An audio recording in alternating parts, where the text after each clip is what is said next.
Hello guys, good afternoon Luzon, Visayas ug Mindanao. Apil na ang tibuok kalibutan. Isang magandang hapon po sa inyong lahat. Nandito naman tayo sa atong bagong episode. Ating bagong episode sa ating content sa YouTube. Sa mga ka-viewers natin, nandito tayo sa harapan ng Victoria Plaza. Ito yung bagong update natin kung ano na ang nangyari sa Victoria Plaza. Okay? Sino mga nagtatrabaho dito? Zero.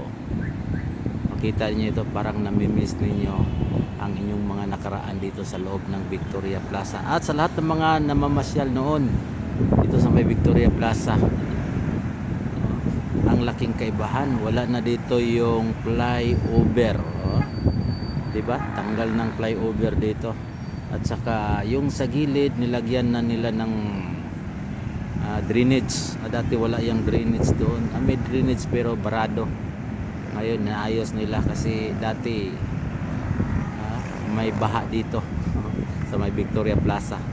Kasi nakakuha yung drainage sa hindi nasikaso noon. Kasi may mga gutter pa yan doon. Diba? Yan guys. Ito yung update natin dito. Kailangan malaman ng mga nagtatrabaho dito sa may Victoria Plaza. Kita sa likod wala na, tanggal na talaga yung stock room nila doon. At saka sa likod naman, kita nyo na ang laking pinag-iba. Tinanggal na nila doon yung mga building doon na maliliit, yung mga tenant doon, mga tenant tayo o yung mga nagrenta ng pwesto. Alright, basta yung malapit na daw paalisin ito yung kuan dito, yung fire station, parang i-transfer yan ang usap-usapan, pero parang dyan lang siguro yan. Alright, nandito tayo sa ating bagong episode. Shout out sa mga ka-viewers natin, lalo na sa mga nag-subscribe sa atin sa ating Facebook at YouTube. Okay na sa akin pag may heart yung talaga kinakailangan natin. At saka like and share, okay yun, di ba? Uy, may eroplanong dumaan dito, kailangan natin videoan ito. Paminsan lang ito dito. Alright, yan ang plano na dumaan dito sa ating papunta ito ng Maynila siguro, pero yan guys. Okay, balik naman tayo dito sa ating update sa Victoria Plaza.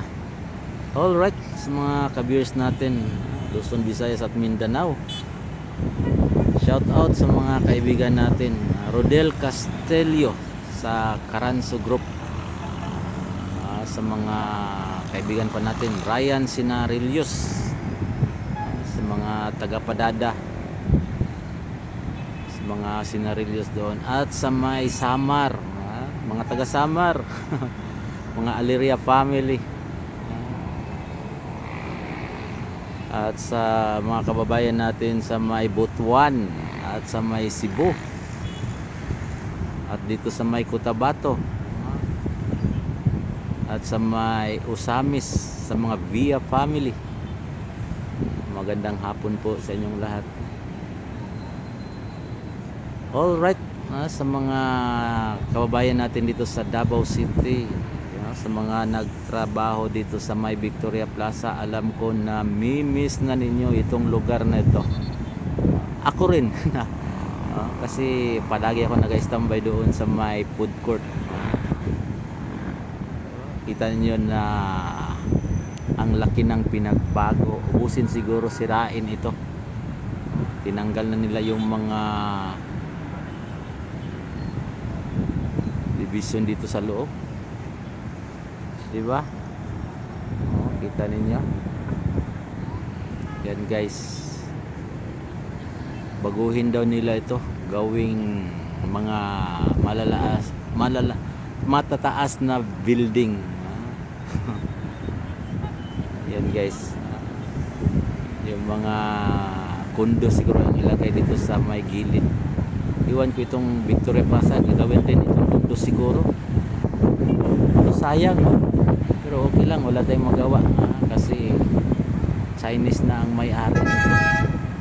Alright, sa mga ka-viewers natin, maraming salamat.